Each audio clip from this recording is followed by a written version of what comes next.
वाह, क्या बात है, ढोलक का कोई जवाब नहीं है। बार चिंता भाई बेईमानी ना होके चाहिए। हमारा मीरा के जोड़ी है, जितना उन्हें उतने नहीं मेहनत।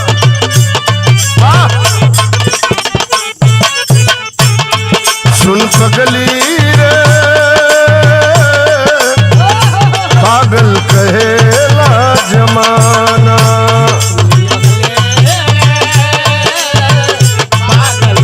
कहेला जमाना। क्या बात है,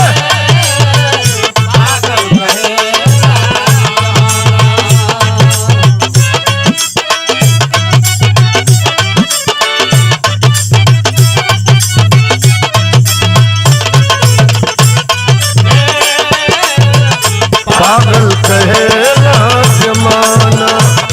सुन पगली रे पागल कहेला जमाना।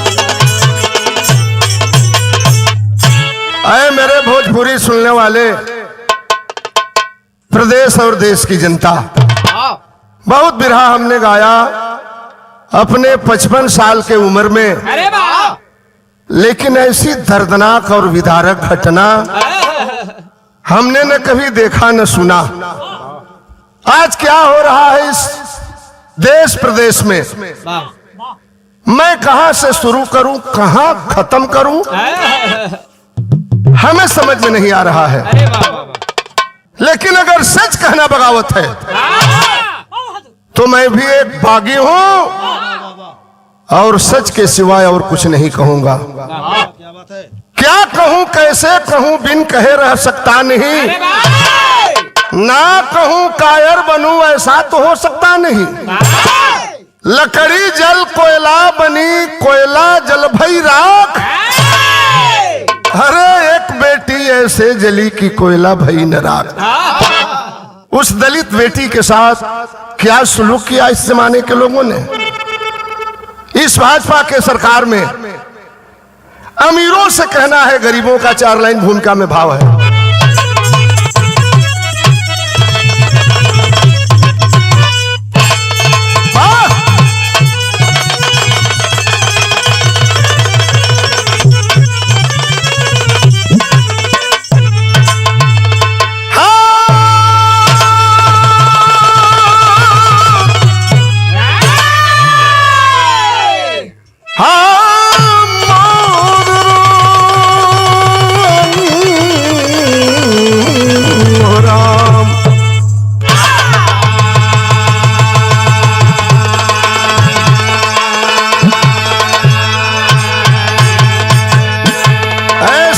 महलों में रहने वाले अमीरों के पहलू में रोती गरीबी, मौत पर उनके धनवान महफिल सजाता। फुट फुट के रोता न कहता किसी से, आंसुओं से है प्यास अपनी बुझाता। कहां सो गए हो ए दुनिया के मालिक, तेरे अस्तित्व पर आज होती है शंका। क्या सच में महाभारत तूने कराया, जलाया था क्यों तूने सोने की लंका।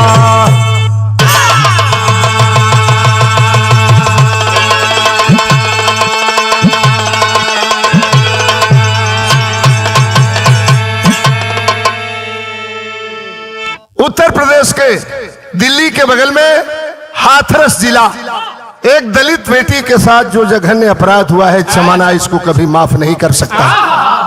यहीं से कहानी की शुरुआत है। तरस कौन हुआ मास्टर तनिबल्ला?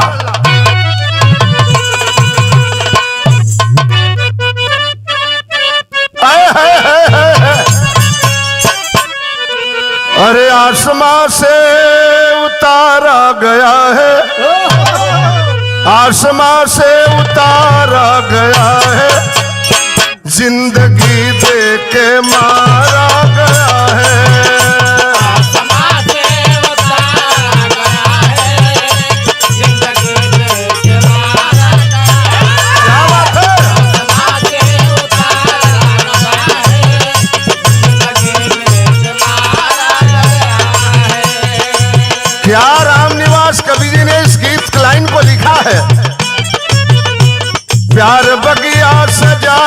किसी ने, ऐ जमाने के लोगों, अरे प्यार बगिया सजाया किसी ने, आग हंस कर लगाया किसी ने,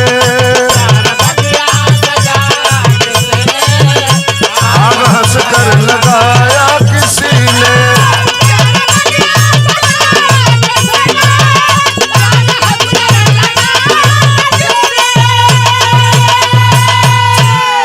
प्यार बगिया सजाया किसी ने,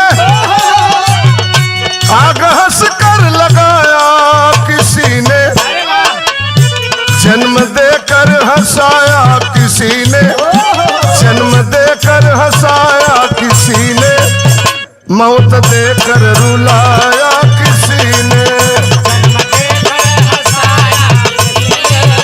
मौत देकर रुलाया किसी ने। क्या बात है? यहीं से कहानी की शुरुआत है। शहर में भाव है मास्टर।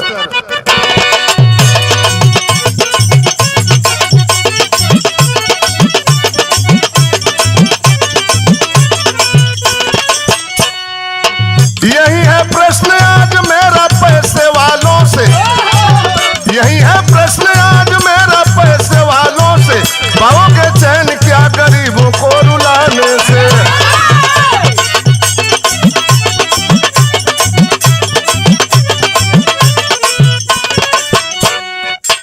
तड़पते दिन भर पर रोटी भी न पाते हैं, तड़पते दिन भर पर रोटी भी न पाते हैं, शैम्पू इत्र से कुत्ते तेरे नहाते हैं।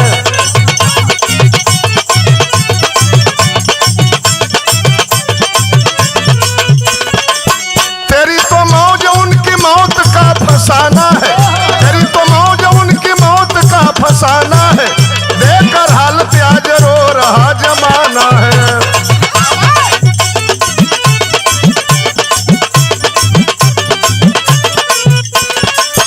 बात है हाथ रस की आंसू सुनकर आता है, बात है हाथ रस की आंसू सुनकर आता है, कहानी लिखने में कलेजा भी थर्राता है।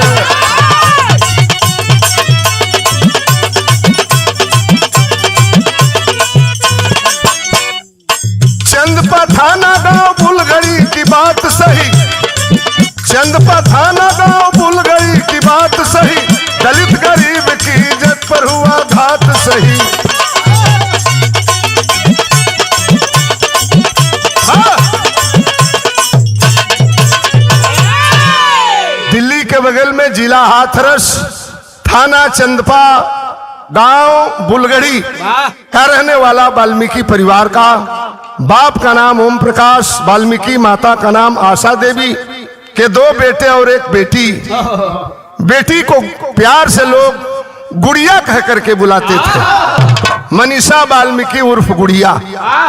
धीरे धीरे धीरे धीरे गरीबी में अपने परिवार को चला रहा था। वह गरीब आदमी ओम प्रकाश, बेटी बड़ी खूबसूरत थी। क्या भगवान ने उसको बनाया था? मजाक में मत लेना सुनने वाले साथी, गरीब के घर में भगवान बेटी बहन को भी खूबसूरत बनाता है। इतना खूबसूरत भगवान ने बनाया था, लेकिन क्या उसके आखिरी जिंदगी में भगवान तेरी कलम रुक गई, तेरे कलम की स्याही खत्म हो गई कि तेरी नींव ही चल नहीं पाई।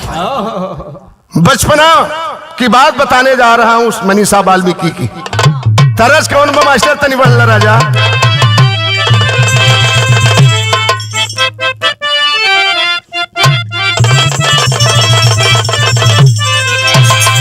तरस तो है बा रामदेव गुरु गीत के गांव में। सावन महीना, सावन महीना सवनैया निकला गेली, काला तिलक लोक गुरु निकला गेली, रस रस झूलली झूलनवा राधा हो, काधा मन मोहे।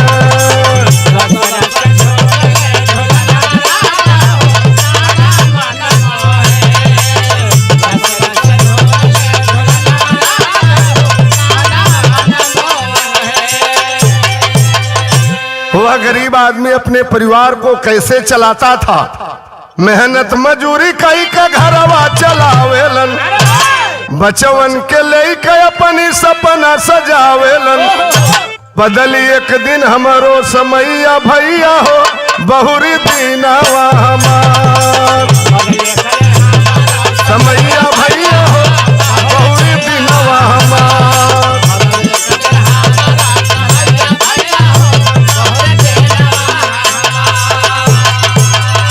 उतरल गरीब घरे जैसे जोरिया, कामू के नजरिया गड़वल दुलचरिया।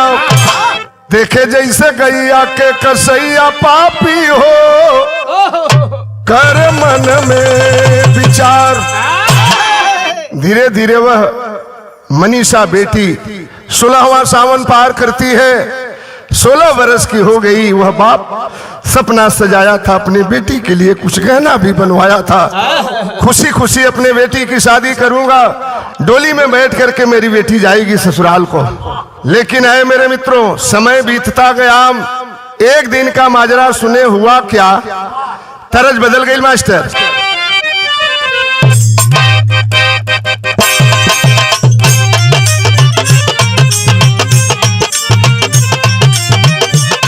क्या बात है, क्या बात है।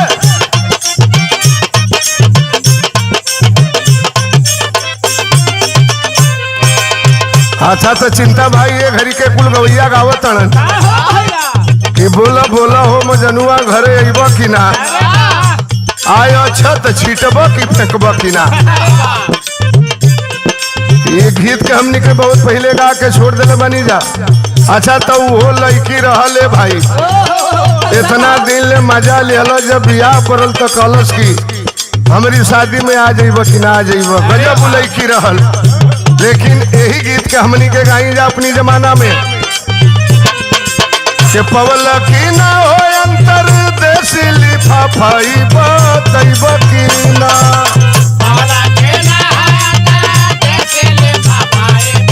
क्या बात है।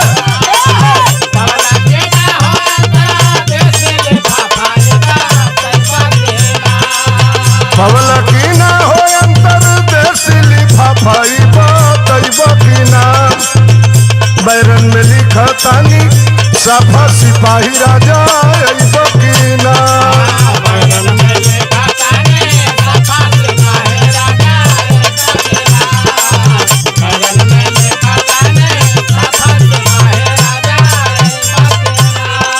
बाकी बाउर समैया भैया ऐसा नाचना चवले बाटे,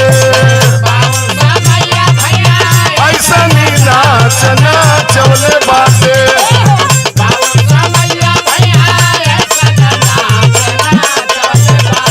यही गारी पवन के पगड़ी डूबले बाटे।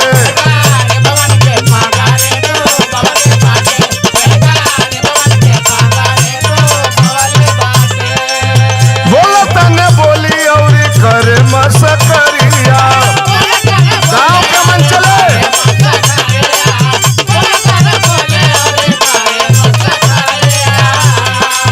माई से रोई रोई कहेली जिकरिया।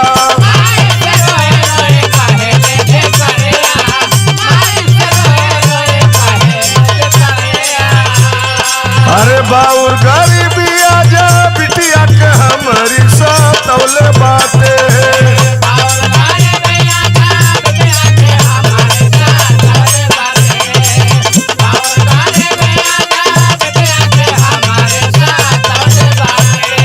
अरे बाउर गरीबी आजा बिटिया के हमारी सतौले बाटे। बेटी सब दिन से हम के रोले बाटे, सब दिन से हम के रोले बाटे।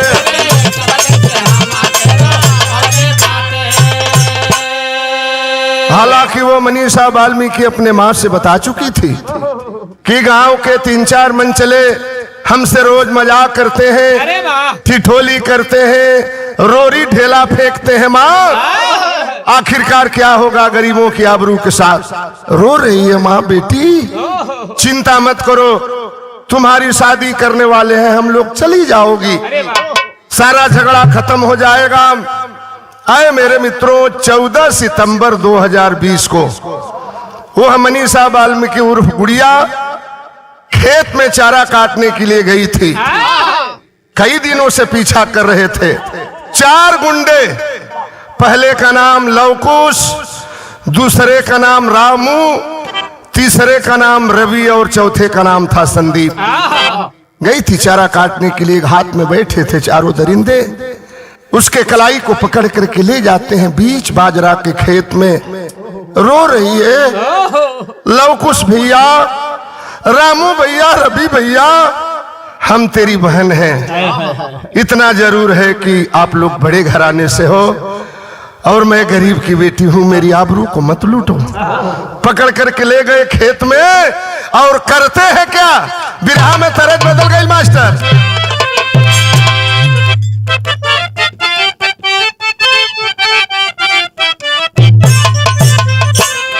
पहले के हमने के बिरहा में गाई जा कि पाकी गई लगे हुआ लटक गई बालिया खन किरे गौन, अरे खन किरे गौन, गोरी के हाथ हाथ चुरिया खन किरे गौना।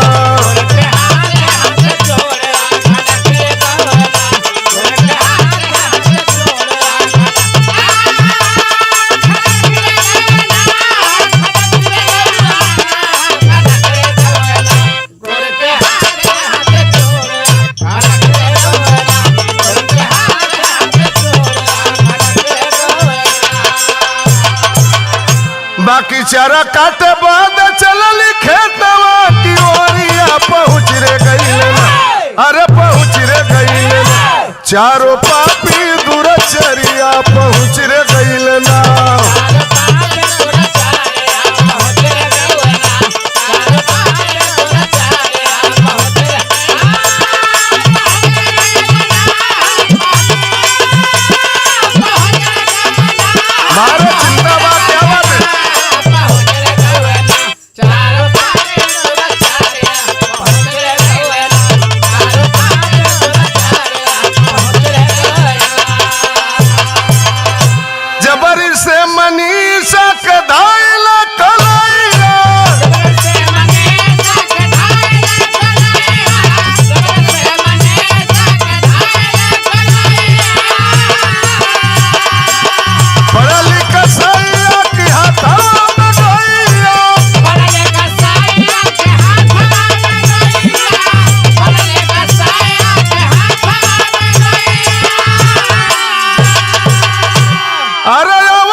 अरे पहुँच रे गई, चारों पापी दुराचारिया पहुँच रे गई ना।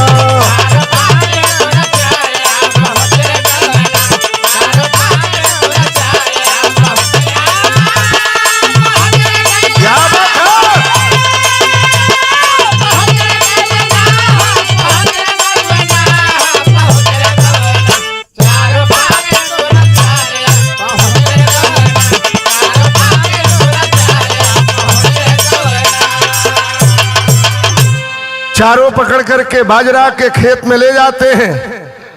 उस बेटी के शरीर का कपड़ा उतार दिए, रो रही है। बलात्कार तो बलात्कार होता है, बलात्कार के पहले की आवाज न लगाने पावे। उस दलित की बेटी की जीभ काट लिए। आए बड़े लोगों, शीशे के महलों में रहने वाले, छूने में जिनको तुझे पाप लगता, छूने में जिनको तुझे पाप लगता, पीते नहीं हो दिया जिनका पानी, अछूत मानते हो, ये छोटी जात का है। अरे वाह, आती नहीं है शर्म तुझको जालिम, खिलौना नहीं है ये मेरी जवानी। भले है गरीबी पर इज्जत बड़ी है, मर्यादा पर नारी हरदम लड़ी है। बड़े हो तो कुछ तो बड़प्पन दिखाओ, ऐसे न असमत पर दागी लगाओ। बहन बेटियां है तेरे भी तो घर में, बहन बेटियां है तेरे भी तो घर में, न चाहते हो क्या उनको अपने हरम में? तुम्हारे घर भी बहन बेटियां है रे हरामजादा, अपनी बेटी बहन की जीभ क्यों नहीं काटते? क्या अपनी बेटी बहन की आबरू लूटोगे तो कम मजा आएगा? अरे मजा तो उतना ही आएगा रे दरिंदो हराम चादो, गरीब की आबरू से खिलवाड़ करते हो। किसी शायर ने लिखा है कि क्रांति दीप जला सकती है बुढ़िया बेचारी भी, और प्रचंड ज्वाला बन सकती है एक छोटी सी चिंगारी भी। गरीबों की आबरू से खिलवाड़ मत करो। उसकी जीभ काट लिए, सामूहिक बलात्कार किए उस बेटी के साथ, उसके रीढ़ की हड्डी तोड़ दिए, कमर की हड्डी तोड़ दिए, उठने चलने के लायक नहीं थी वह हमारे आपके समाज की वह बेटी मनीषा वाल्मीकि। एक सवाल कवि ने लिखा है, तरस कौन हुआ मास्टर?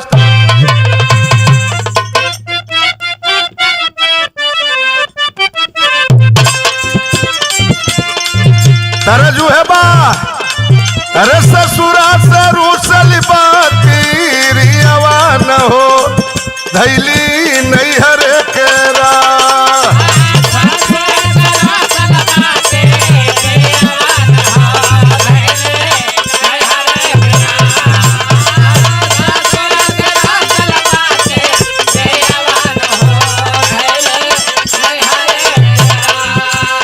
बाकी काट दिहल जीबिया कसैया न हो, काट दिहल जीबिया कसैया न हो, भैली अब लालचा।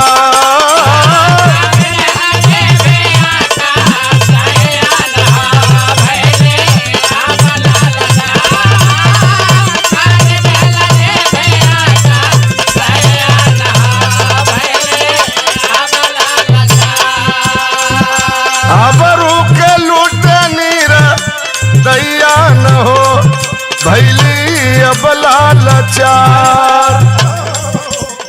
अरे जबरी से गारादन के दिहल मरोड़ हो, रिढ़वाली हड्डी पापी ये सब तोड़ हो, रिढ़वाली हड्डी पापी ये सब तोड़ हो।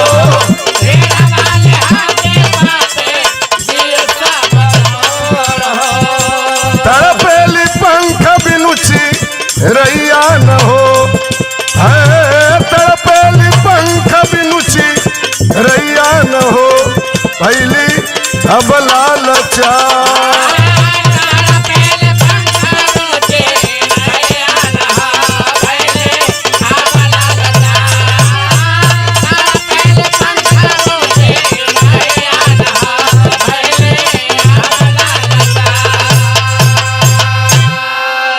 सामूहिक बलात्कार करके उस बेटी के साथ, और वहां से चारों दरिंदे फरार हो गए।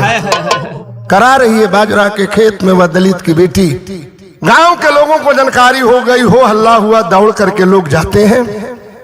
माँ को भी जानकारी हुई, जो माँ सपना सजाई थी अपनी बेटी के तन पे हल्दी लगा करके इसको हंसी खुशी ससुराल भेजूंगी। सारंगा के गीत लगत बा मास्टर।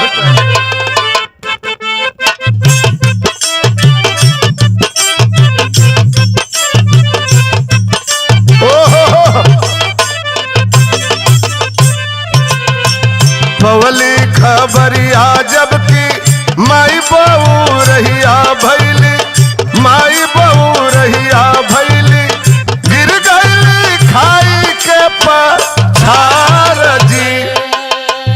हुसवा में अली गईली खेतवा की ओरी आयर, खेतवा की ओरी आहो, पड़ल बा बिटिया लाचार जी।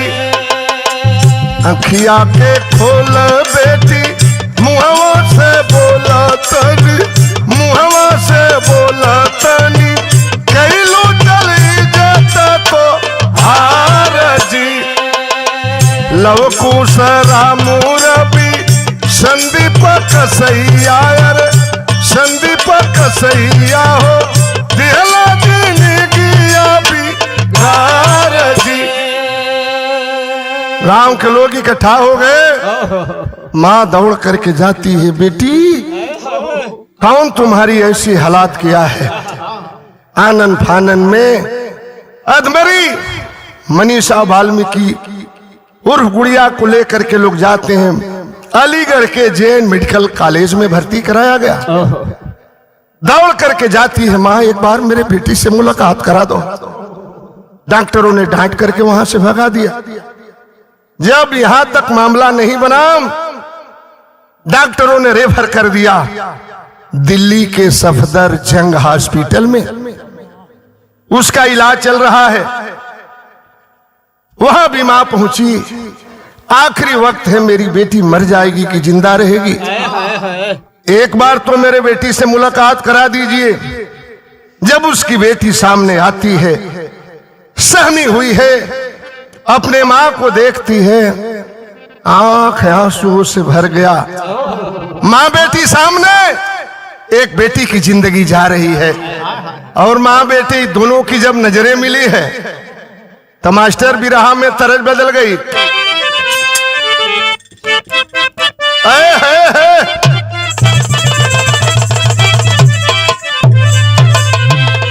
याद आवेला कमलेश बाबू, जवन हम बिरहा गावे जाते हैं जवाहर फिल्म्स, जिसके प्रोपराइटर हैं, हेड ऑफ डिपार्टमेंट हैं हमारे छोटे भाई कमलेश यादव जी। हमनी के जब छोटे छोटे रहनी जा, खाना खा के हम अपन बात बता दें, जब ऊंघाई ना लगे, माई कोरा में लेके सुत जाओ।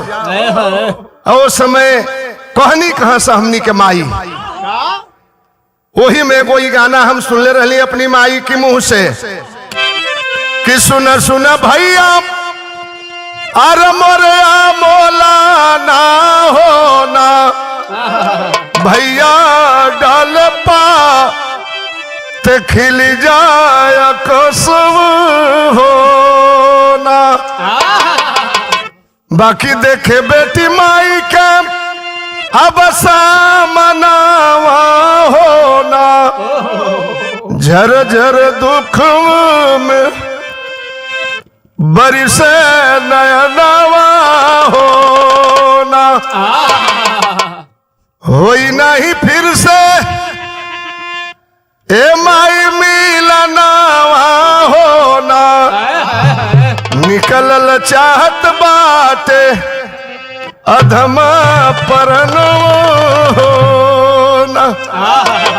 ए माई हम जियब ना, हे माई एक हफ्ता पहले हमार पापा हमके बाजारी से कपड़ा कीन के ले आई रहलन, लेके अइले पापा मोरी बसनवा होना, आ कैसे लेके आई है फिर से कफन होना। झूठा ही जरावल जई है कबले रवानावा होना, कबले सीता करी है हवा रोदनावा होना।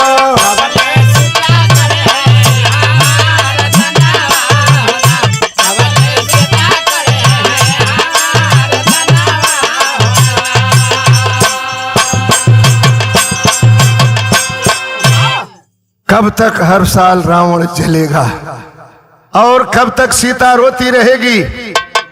गरीबों की इज्जत से खेलने वाले जरा अपने गिरेबान में तो झांको। आए मेरे मित्रों, हॉस्पिटल में जिंदगी और मौत से जूझ रही है वह मनीषा वाल्मीकि की तरज बदल गई मास्टर। आए है अरे दूसरा किनारे, दूसरा किनारे लगली पियारी कहे, लगली पियारी कहे दूसरा किनारी।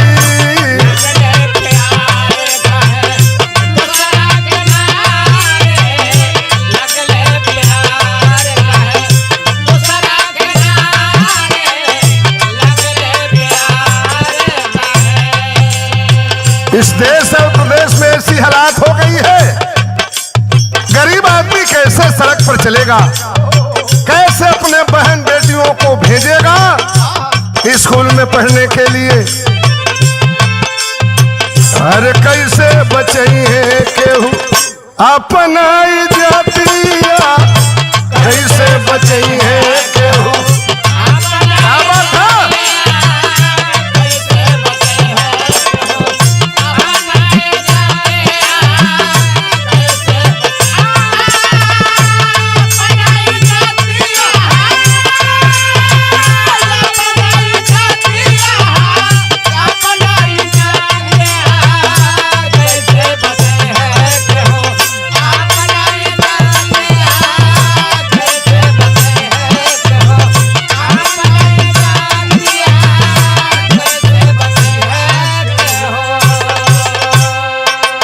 माँ बाप हॉस्पिटल में मिलने के लिए आते हैं।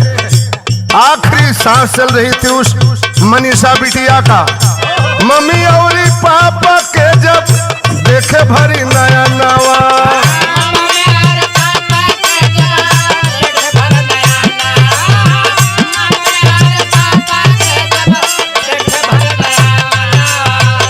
अतने में उड़ गईले तन से परनवा।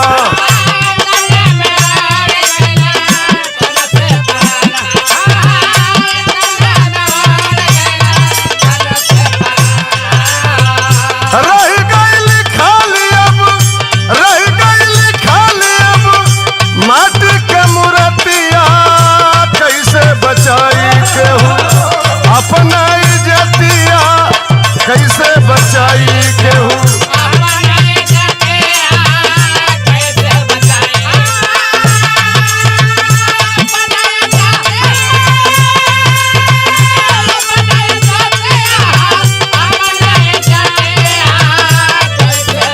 बारह मास्टर 12 मितवा।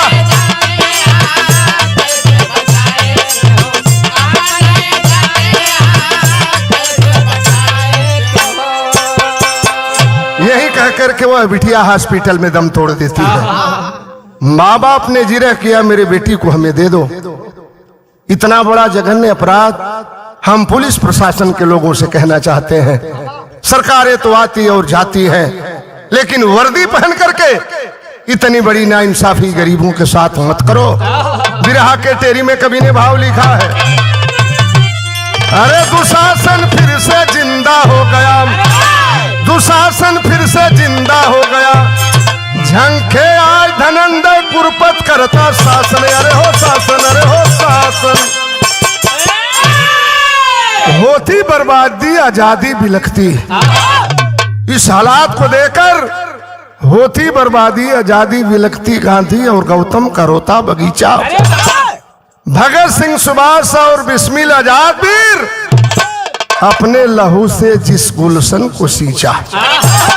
संविधान निर्माता मौन त्याग बोलो आज, मानवता की होली ये कब तक जलेगी। आबरू सलामत गरीबों की कब तक, वतन के दरिंदों की कब तक चलेगी। आज बिटिया मर गई, लगभग 16-17 दिन हो गया। मैं दलित समाज के लोगों से कहना चाहता हूं, इसको बुरा मत मानना। बहन मायावती जी का स्टेटमेंट मैंने पढ़ा। बहन मायावती जी ने कहा कि जोगी को कुर्सी छोड़ करके जाकर के गोरखनाथ के मंदिर पर वहां पूजा करनी चाहिए। केंद्र सरकार आदेश करे जोगी को कि वहां नहीं रहेंगे तो चले जाए अयोध्या में जहां राम का मंदिर बन रहा है।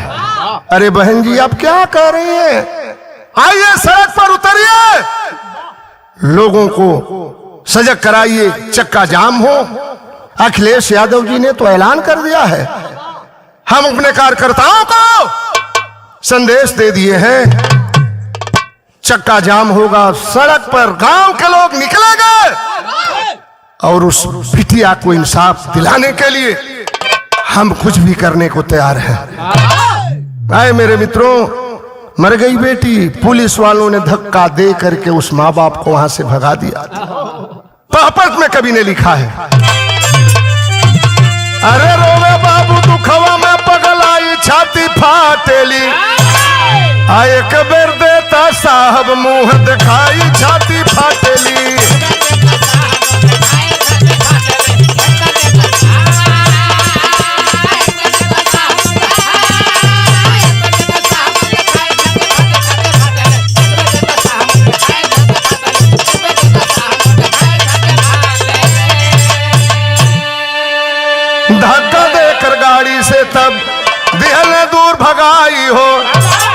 जबरी लाश ले जाके पापी अपने दिए जलाई हो। भारत मैया रोवे आस बहाई छाती फाटेली, आई अंग्रेजी सत्ता फिर गईली, आई छाती फोटेली। रात को 9:30-10 बज रहा था। परिवार के लोगों ने कहा अब मेरे बेटी के साथ जो हुआ हुआ, हमें हमारे बेटी की लाश दे दो। पुलिस वालों ने धक्का मार करके वहां से भगा दिया। हिंदुत्व का नारा देने वाले माननीय मोदी जी, मैं आपसे सवाल करना चाहता हूं। हिंदुत्व की राग अलापने वाले जोगी जी, आपसे सवाल करना चाहता हूं। हिंदू धर्म में नियम है सूर्यास्त के बाद किसी भी व्यक्ति की लाश जलाई नहीं जाती है। अंतिम संस्कार में घर परिवार हित नात देहात पटीदार के लोग जाते हैं, चाहे बहन हो बेटी हो बेटा हो बूढ़ा हो पुराना हो नया हो, उसकी अर्थी जाती है और उसका बेटा उसके परिवार को उसको मुखाग्नि देता है। लेकिन इतने पागल हो गए प्रशासन के लोग, ले जाकर के उस दलित बेटी को पेट्रोल डाल करके जला दिए, परिवार से मिलने तक नहीं दिए। आज हमने पढ़ा स्टेटमेंट लॉ एंड ऑर्डर के एडीजी महोदय का कि किसी तरह से उस बेटी के साथ कोई अन्याय नहीं हुआ है, उस बेटी के साथ बलात्कार हुआ ही नहीं है। ये आज दशा है मेरे मित्रों। मैं अपनी बात खत्म करने जा रहा हूं, लेकिन ऐसे समाज के लोगों एक चीज मैं बता दूं, एक बात हमें याद आ गई। दुगो भाई रहलन, रुपया पैसा कमा के घर द्वार महल अटारी बनवा लिया। कहलन कि तुझे 10 आदमी के तनी कुछ खिया पिया दिया जा, हाथ धोवा दिया जा। न्योता दिहलन, खाए जब लोग गईलन तो वो कहले रहलन कि भैया हम चाहते हैं हमनी के तनी हाथ धोवा दिया जा। आदमी बैठल बड़ा पतल चलल बा, पूरी तरकारी लेके दोनों भाई गईले, एगो भाई पानी एगो भाई पूरी तरकारी। कहलन कि पूरी तरकारी दे दे, कहलन खाए वाला कि दो भैया कुछ दो। कहलन कि हमार तो मन करता कि भाते चावल चला दे, दलिए चला दे। कहलन कि भैया उहे ले आओ, उहो ना लेके चल गई। कहलन कि हमार मन करता कि चिवड़ा दही खिया दे, वो ना खियौना लेके चल गई ना। लास्ट में दोनों भाई बल्टी में पानी लेके अला, कहलक भैया हाथ धोवा जा। कहलक अरे भैया खियावे के कहले रहल। कहलक हम खियावे के थोड़े कहले रहनी, हम तो हाथ धोआवे के कहले रहनी। वही तरह ही सरकार बा, कहलस ही सरकार कि हम 15 लाख रुपया खाता में दे, 2 करोड़ बेरोजगारन के नौकरी दे, बेटी बचाओ बेटी पढ़ाओ का नारा दिया इन सब बोले। वही तरह बात हमके याद आ गई। ये कहला कैला ना तो आए मेरे मित्रों, इस दुर्दशा को देख करके कवि ने आल्हा में भाव लिखा है।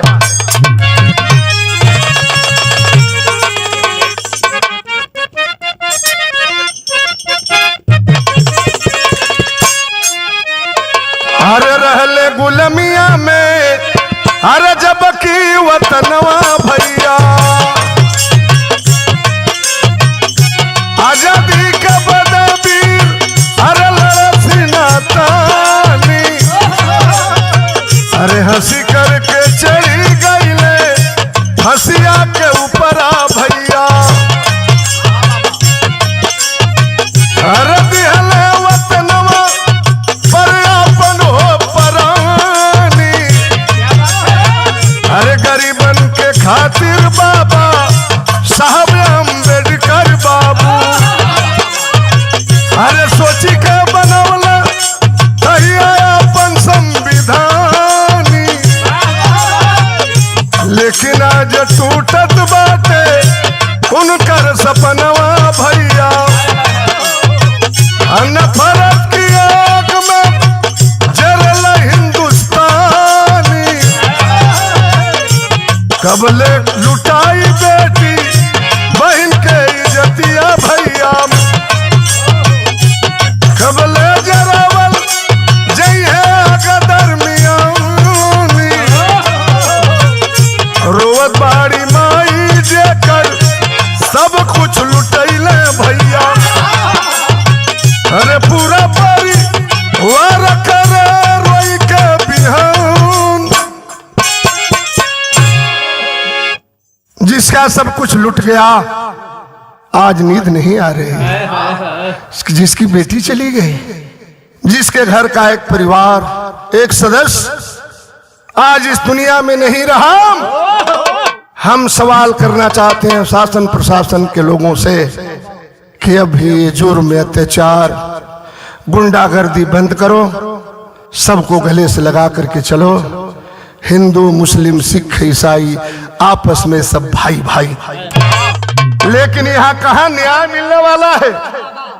आखिरी भाव में कवि ने लिखा है, अरे कामी दुराचारी जई है फांसी पर झुलाई हो, तब बिटिहनियन के अरे असुआ पोछाई हो, तब बिटिहनियन के।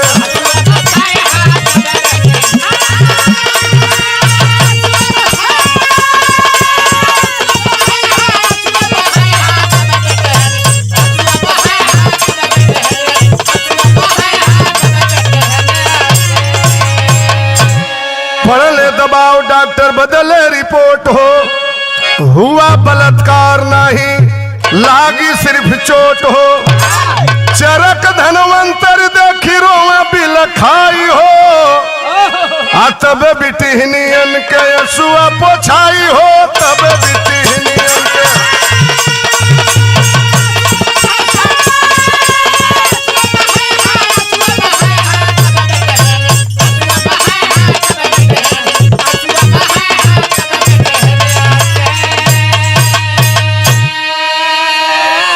इस जघन्य घटना को सुनने के बाद आज पूरा देश दहल गया है। जर्रे जर्रे से हर धर्म जात के लोगों के मुंह से कही आवाज आ रही है, चारों ओर से आवत बाटे एक ही आवाज हो, केहू ना सुरक्षित बाटे कहत बा समाज हो।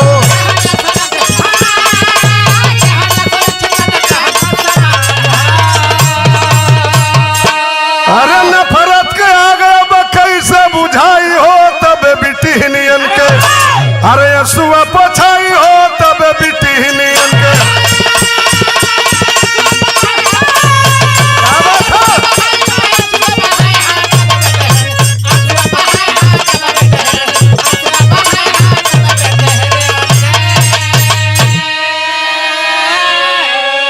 यहीं से अपनी बात खत्म करने जा रहा हूं। ऐ समाज के लोगों, आपसे एक मैं सवाल करना चाहता हूं, आखिरी बात है। किसी शायर ने लिखा है कि जिधर भी देखो हवस के जल्लाद बैठे हैं। चिंता भाई, अमरनाथ भाई, सुरेंद्र भाई, जिधर भी देखो हवस के जल्लाद बैठे हैं। संभाल कर रखो अपनी फूल सी औलाद को, क्योंकि देश को चलाने वाले बे औलाद बैठे हैं। क्या दर्द है गरीबों का, उस बहन बेटी का। आखिरी लाइन में कवि ने भाव दिया है, कुसुमपुरा गुरु जद्दू देव भोला पूज्य हमारे, बाला गंगा काशी के संते जन रंग पसारे हो।